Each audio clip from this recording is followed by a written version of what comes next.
Wonderful, wonderful. Hopefully this is working and we are live. Welcome everybody. Hi. Thanks for joining us. I hope you feel comfortable to sit outside with me today in the not in the Live at 5 studio. So this is actually a picture I took. I think it might have been like a spring day in Colorado. That's just what it looks like sometimes. We don't have 4 seasons. I'm from Virginia. I grew up in Virginia. We have 4 seasons. We had spring and summer and fall and winter, and they were all 3 months in length, and you knew which one was you were in by looking out the window. And Colorado is not quite that way. You got a big summer and a big winter, and then you get a little drop of spring and fall in there in between them. This one, I think it was really a spring picture, but it's looks like fall anyway. And look at that little bit of Colorado scrub behind me. It was very colorful though. I actually thought when I took the picture that it was nice. The sort of you can't see the top. There's like layers of color. There was this light beige on the bottom, and then there's kind of this reddish thing going on up here, and then there was like a darker brown on top, and it's kind of neat. Anyway, my little hobby background Zoom photography. It's like a whole new field, Zoom background photography. That's my field. Actually, I was an English literature major and I majored in postcard writing. I think that's another important, like a small piece of the field. So welcome to the show today. It is the 5th day of Nisan. This is month number 1, day number 5. And that means we're, again, getting close, less than 10 days or 10 days till Passover, I should say, because 10 days, including today. The parsha itself is Vayikra. And we've been talking this week, as for those of you who've been with us, about the beginning of the book of Vayikra, or as Leviticus, as it's called. And just give you a couple of heads up. Of course, Passover starts on a Saturday night coming up on I think it's the 27th of Saturday night, the 27th of April. And that could be just a rough guess, but I think so. It is coming up. It is Saturday night, and maybe it's the 26th. I don't know. It's coming up. Yeah, it's not this coming Saturday night, but it's the week after. So I got a little over a week, and it's the Saturday night. Sunday is the first day of Passover. Then the second Seder is that Sunday night. Going into Monday is the second Yom Tov day. Then we have what the days that are called Chol HaMoed, the intermediary days of the festival, which are semi-holy. And they go, we eat matzah and we don't yet resume eating leavened bread through the end of the weekend. So the Shabbos and Sunday are what are called the last days, the second Yom Tov days, second holy days of the holiday, and they're not intermediary, they are actual holiday days, and that's the weekend. So so Sunday, April 4th at sundown, let's say just say 8:00. So at that point is when we resume eating chametz. So it's that just so it's good to get prepared, and you have to have this year. Yeah, almost have to stretch it a drop, because since the first night of Passover is Saturday night, so probably most of your Shabbos and Passover preparations will be made by Friday. So, you may need to make sure you have some Shabbos food as well, maybe even a 9th day of being chametz free. I have a good friend who in Israel, that when Passover is over, he walks across the street to a little Arab market and buys himself a beer and comes back home right after synagogue and makes Havdalah at the end of Passover on a beer instead of wine. Beer, of course, being not kosher for Passover, but now Passover is over at that point. So he's making Havdalah at the end of Passover on this beer, which he gets from the Arab market across the street, since they don't have to worry about their chametz. So anyway, just want to make sure that you get the dates clear on the calendar, and nobody should be taken by surprise. A good idea is to get yourself a nice Jewish calendar if you don't already have one. Digitally, you can actually subscribe, if you use Google Calendars, you can actually subscribe to a calendar which will add the Hebrew dates right into your calendar, and that's really a nice way to do it. You just see it right there. In Outlook, you can actually just turn on a Hebrew calendar. So they have a little setting, and you can just, turn it on, and it will include right in your calendar the the Hebrew date as well as the English. So that's really helpful. And then as the holidays, there's lots of ways to do it to make it convenient for yourself, so you can never be taken by surprise by a Jewish holiday again, and you'd have to call up and say, when's Hanukkah this year? When's Passover this year? When's Rosh Hashanah this year? It's right there on your calendar. That's the way to go.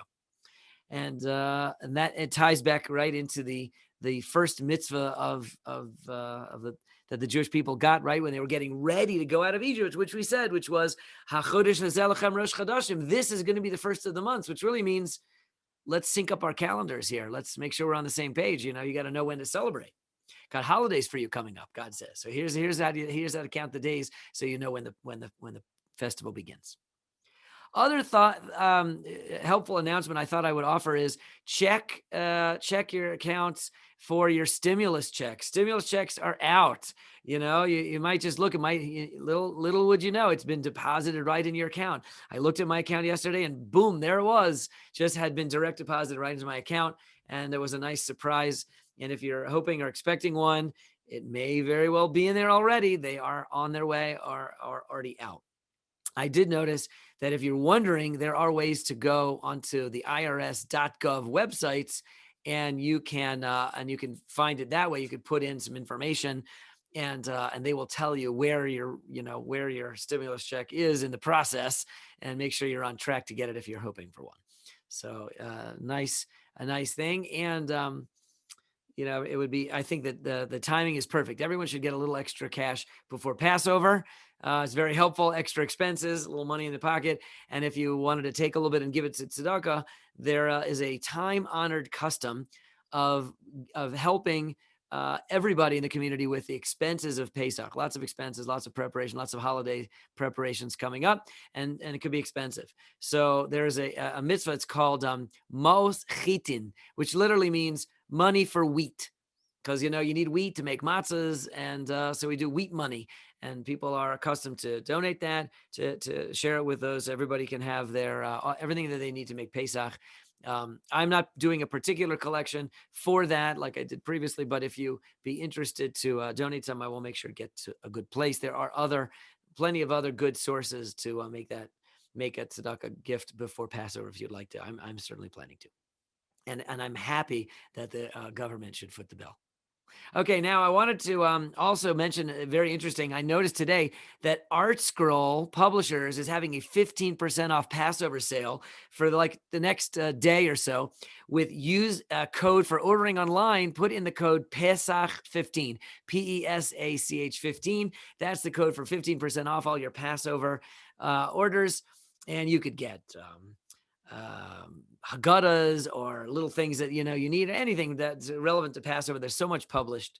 Someone told me that the single most published book in Jewish life, with different publications, is the Passover Haggadah. There are so many, and each one might give you insights and particular fun things to bring out and to add to your Seder this year. You always want to add a new thought or a new insight to the classic Haggadah. I got this one today and came in a publication. Look at this. The Simply Jewish Haggadah seems very sweet. I think that it covers a picture of a wine glass, it looks like, huh? And it looked very interesting. I have some copies. And it has a lot of interesting things. It has everything in the Haggadah in Hebrew, English, and transliterated English. So you could sing along or say it along, even if you can't read Hebrew, which is really nice. Lots of instructions and insights. The Matzah Insider and some pictures, very cute little Haggadah. I thought it was very cute. Look, here's a great picture of breaking the middle matzah. Very cute. So it's a nice Haggadah. And there's so many. I know many people will try to pick up a new one every year just to get some, a new look at the same Haggadah. Now, I will say this: the when I say pick up a new Haggadah, I certainly don't mean that we're changing the Haggadah or its words or anything like that, because that we're definitely not doing. We're really just changing the additional insights and comments that go along with the words of the Haggadah. If you take a look at the Talmud or its predecessor, the Mishnah, and you look into it, you will see that the words of the Haggadah that we have are exactly as they've been for thousands of years. This is not some haphazard, kind of a collection things to to say while you're sitting at the Seder table. These are a highly structured and organized tools for you to successfully navigate this special occasion and all of the beautiful Passover mitzvahs. So you want to follow the instructions, follow the words. The word Seder means order, after all, right? You do it in order, and you got to follow the process. So we're not trying to change that, but it is nice to get additional insights, and that can really add a lot of value. Just while I'm mentioning, Art Scroll Publishers, I should tell you that I think you can use that sale here at the Jewish Experience, where we have one location of the YTC bookstore. The YTC stands for Yeshiva Teres Chaim, the yeshiva on the west side of town, and they have a lovely bookstore, and we have one almost like a location of that same bookstore. You can go there or go here. So it's not a part of the Jewish Experience per se, but we are happy to host it and happy to help you with it. And we have lots of great books, including Art Scroll titles. You can use your 15% discount here right in the store and walk out with it. Isn't that amazing? The hours are 10 to 2. We have a little bit diminished COVID restricted hours. And at the moment, please wear your mask. But come browse, look. We have lots and lots and lots of Passover books and Haggadahs and things that you need. And you can access the sale right here in the building. Okay, now I wanted to, I just want to share before we move on today. I heard the most beautiful story today. Someone sent me. It was actually a colleague here in Denver, by Mordechai Fleischer, but the story was told by one of the sort of our generation's great Jewish storytellers, Rabbi Pesach Krohn, Krohn. And you might know him. He has a series of books called The Maggid Speaks. Maggid is a word which kind of means in this context, it means like the preacher or the minstrel, someone who goes around and tells inspiring, thoughtful, gives speeches that are inspirational and filled with stories. That's what a maggid is. And he tells lots of stories. He came to Denver once or twice and is just this unbelievably renowned. I think he has dozens of books. And they're all stories, meaningful stories. He's a consummate storyteller. Anyway, so he happens to have told this story, which he heard from Rabbi Binyamin Finkel, who is a rabbi in the family of the Mir Yeshiva, where I was a student. Okay, I say the family, meaning he's highly involved at that yeshiva. I believe his father is currently the Rosh Yeshiva, the head of that yeshiva. And Rabbi Binyamin, used to tell this story about his mother of blessed memory getting ready for Passover. When he was a child, so she would clean and clean and clean. And in Israel, they clean for Passover, pretty seriously. She would even have she would whitewash the walls. Okay. She would make sure that it was almost like a new coat of paint. It was like a certain white lime. She would basically repaint the room and paint the walls, cleaning for Passover. Okay. So Rabbi Finkel said, I remember she would call the children in. She would call us in. We would come into the room and she would say, children, look, do you see these new white walls in here? These walls have never, they're new walls. They have never heard any Lashon Hara. Let's make sure to be careful. In this room, we should never say any Lashon Hara. This is a room that these walls never have heard any Lashon Hara. Let's not say any Lashon Hara. And Rabbi Finkel said, when she said it, we thought, wow, what a holy space this was. It was like, what a special place. No Lashon Hara had ever been in there with its new walls. Such a beautiful story. Rabbi Finkel told Rabbi Krohn, he said, it's actually related to this week's Parsha. He said, I'll tell you, there's a commentary called the Das Canaan, the Bali Atosos, that they point out, if you look in the Parsha, it talks about the offerings. We've been talking about it all week on Live at 5, the offerings that we're getting instructions on how to do in the tabernacle. And one of the instructions is, it says, on every offering is salt. There always is salt. Now, it seems strange. Why do you need salt? What's the point? I mean, you're not talking about things that are going to be eaten, they're going to be burnt, but there's always salt.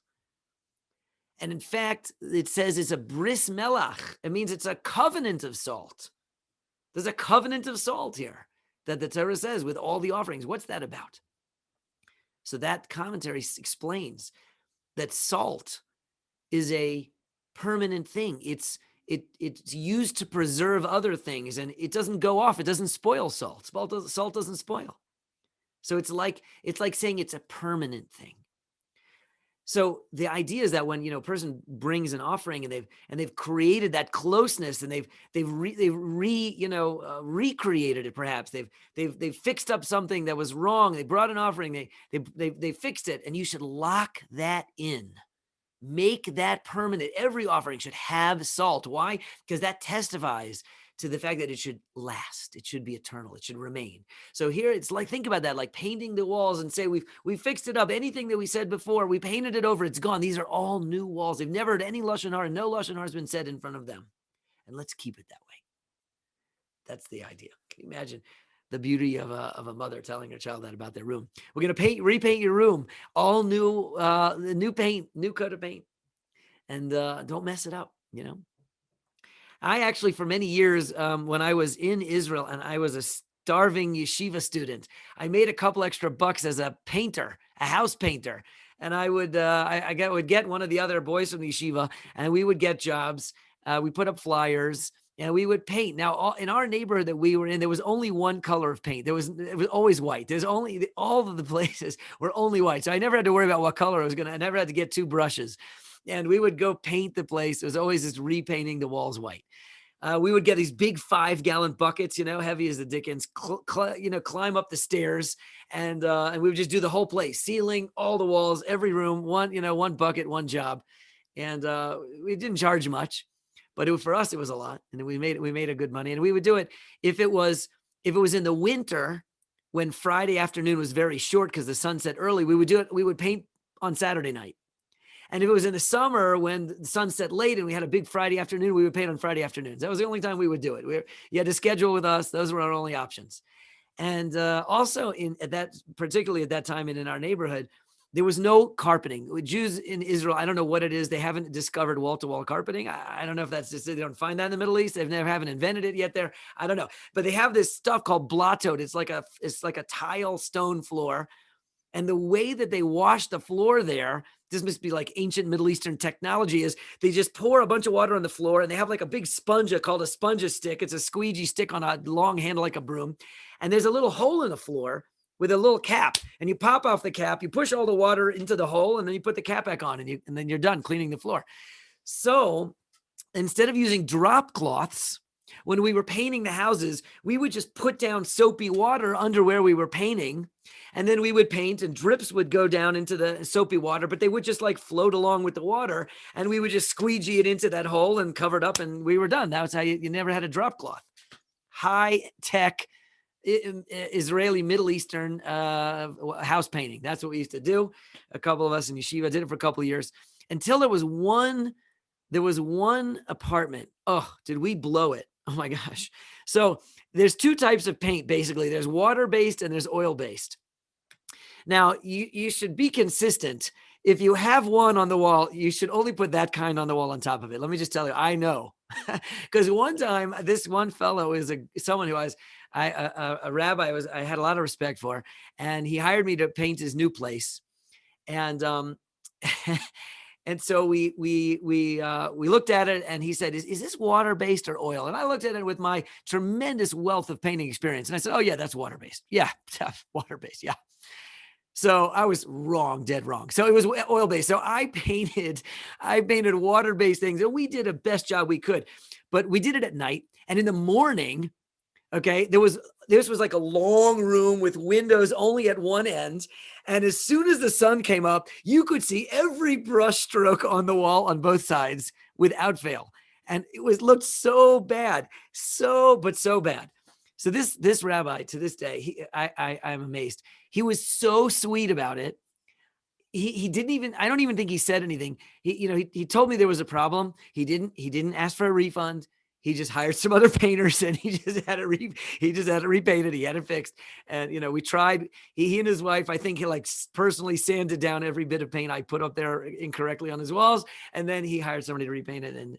And we're still friends. He just called me. This was going back 25 years ago. He just called me the other day on the phone. We are still friends. That's that testament to him, not me, having mispainted his house. Is that a word? Mispainted. And he still nonetheless was very good about it. Wow, what a story. I haven't thought about that in a long, long time. Now, paint your walls, if you wanted to get ready for Pesach. It's not required, not a bad idea, a little bit advanced Pesach cleaning. But I will tell you this, there's one more dynamic element to that failed painting story, which I'll conclude with, and that's this. There are certain things that we do or that we don't do on the intermediary days of Passover. Okay, so that means between the weekend, the bookends of the holiday at the beginning and the holiday at the end, there are these intermediary days. We're still eating matzah only. It's still Passover, but it's not really a Yom Tov. It's not really a holiday day. It's intermediary. It's quasi. Okay.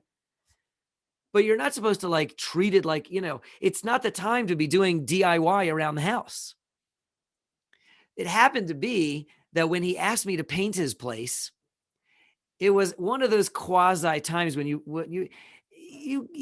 could you paint? You should probably wait and do it another time. He got a permission to do it because he was moving in. It was new, whatever. It was okay, but it wasn't great. So in the end, it didn't go well. You understand that there is this other element to the story. He thought, well, I shouldn't really, but it's minimally okay. I'll give it a try. And you see what happened. Now, that was the only time in my entire painting career that ever happened to me. It was only that one time. And as you know, some of our studio audience, I'm not that bad a painter as I make it out to be, right? Come on, I'm not so bad. So it just happens to be. So when in doubt, leave it out when it comes to doing your DIY projects around the house on the intermediary days of Passover. It's a little bit festive for that. Don't do it. Our sages actually say, if you look in the code of Jewish law, it says if you'll do it, then in a roya siman bracha, you won't see blessing in it. And for me, no story demonstrates that more clearly than the oil paint story. Okay, now that's the end of my painting for.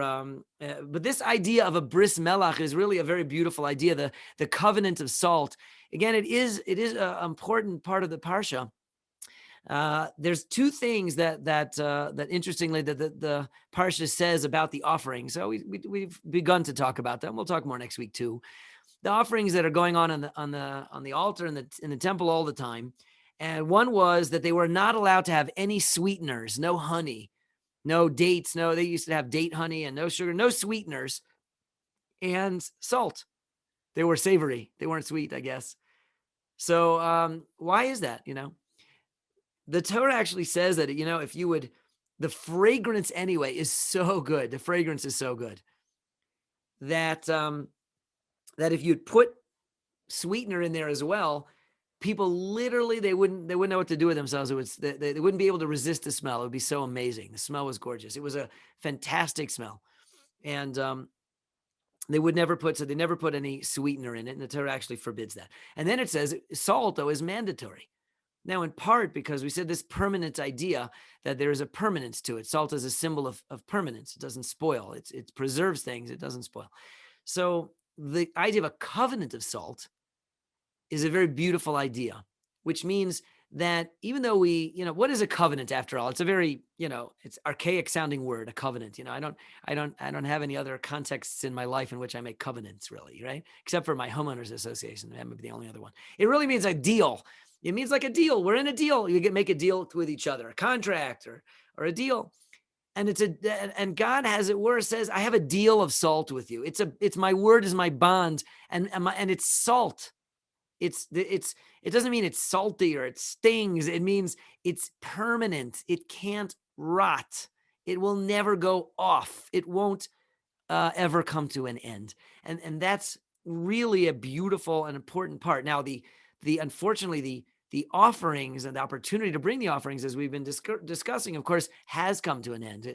May we say when we mention that, we add in our prayer, may it speedily be restored. We want the temple back, but meanwhile, it's been gone a long time. But that's part, is on pause, is on hold, maybe. But the covenant, the relationship, the bris between the Jewish people and God is salted. It's permanent. It can't be broken. And what that really means is, it doesn't matter how far the Jewish people will fall. If unfortunately that's the case, we will fall, and we will, and fall we will. Then stumble, trip, fall, and worse, we will fall, and we'll fall far from what our expectations are. And you know what? But it's not going to sever the relationship. The bond won't end. The covenant, the deal is salted to permanent. Is actually an amazing thing. It says in the Talmud, it says, look, when we fall to the lowest depths, the bottom of the bottom. When we soar, we fly to the highest heights. But falling we will do too. In fact, and I was just quoting this to some fellows I was skiing with. They were learning to ski and they were falling a lot. So I said, the verse says, "Shevel yipol tzadik v'kam," that the righteous person will fall 7 times and get up. Falling is part of life. You're going to fall. Certainly when you're learning to ski, falling is part of the deal. And but you get back up. I actually think that the real insight there is not so much that after you fall down, you get up. I mean, what are your choices? You fall is that you're going to keep falling and you're going to keep pushing yourself and trying again and fall again. Sometimes you think, well, I fell. I'm not going to do that again. I fell. What should I do? Let's not go there. The answer is no. If you're going to achieve righteousness, if you're going to achieve greatness, you're going to push and you're going to fall and you're going to fall again and fall again. Think you really want to take some inspiration on that. Go watch a small child learning to walk, because they'll fall down the whole time. They're not bothered. They'll get right back up again and try and keep walking. They don't, if a little child learning to walk fell down and never got back up, then they wouldn't walk. But we all did it. We all fell down numerous times and we just picked ourselves right back up and kept going. And in life, that's what we have to do. We fall and we push ourselves until we fall again, because if not, you're not pushing yourself and you're not making progress and you're not working hard. You're going to push, you're going to fall. So I was comforting the new skiers with that, which reminds me of a little joke. And we'll close with this. They were skiing and they were learning to snowboard, and you have options there, and I reckon I'm a skier. I'm not a snowboarder. Someone told me, you know what it's like learning to snowboard? Because as opposed to 2 skis, you have 1 snowboard and your feet are locked in there.